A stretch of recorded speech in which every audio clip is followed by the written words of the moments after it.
केंद्रीय वाणिज्य एवं उद्योग मंत्री पीयूष गोयल ने नई दिल्ली में आयोजित फाइजर इनोवेशन स्टार्टअप शोकेस कार्यक्रम को संबोधित किया। इस अवसर पर उन्होंने मेडटेक क्षेत्र के स्टार्टअप्स से आह्वान किया कि वे केवल घरेलू बाजार तक सीमित न रहें। उन्होंने उद्यमियों से आग्रह किया कि वे भारत के बढ़ते व्यापार समझौतों का लाभ उठाएं, जो विश्व की लगभग 70% जीडीपी तक पहुंच प्रदान करते हैं। उन्होंने कहा कि स्टार्टअप्स को ऐसे किफायती नवाचार विकसित करने चाहिए जो न केवल भारत बल्कि पूरे विश्व की स्वास्थ्य संबंधी आवश्यकताओं को पूरा कर सकें।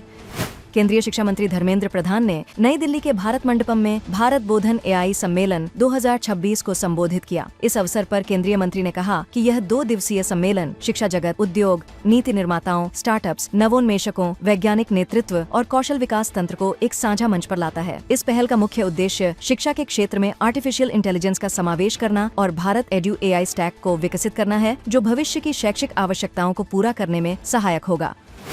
केंद्रीय कोयला एवं खान मंत्री जी किशन रेड्डी ने नई दिल्ली में अन्वेषण लाइसेंस ब्लॉकों की दूसरी किश्त का शुभारंभ किया। इस अवसर पर उन्होंने कहा कि सरकार देश की अप्रयुक्त खनिज क्षमता को उजागर करने के लिए एक सुव्यवस्थित, पारदर्शी और तकनीक आधारित अन्वेषण अवसंरचना तैयार करने के प्रति पूरी तरह प्रतिबद्ध है। उन्होंने घरेलू अन्वेषण गतिविधियों को गति देकर खनिज आयात पर भारत की निर्भरता कम करने की आवश्यकता पर विशेष बल दिया।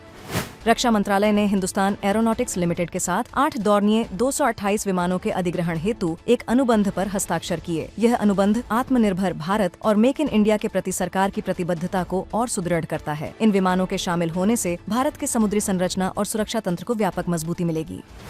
केंद्रीय कौशल विकास राज्य मंत्री जयंत चौधरी ने अमरोहा कौशल महोत्सव के दौरान 2400 नियुक्ति पत्र वितरित किए। यह पहल जमीनी स्तर पर कौशल विकास को सीधे रोजगार के अवसरों से जोड़ने के सरकार के निरंतर प्रयासों को सुदृढ़ करती है। इस अवसर पर सभा को संबोधित करते हुए उन्होंने कहा कि कौशल महोत्सव जैसे मंच उद्योग जगत को युवाओं के द्वार तक लाते हैं। इससे युवाओं के लिए रोजगार, प्रशिक्षण और करियर मार्गदर्शन प्राप्त करना सुलभ हो जाता है, जिससे उनके भविष्य की राह आसान होती है।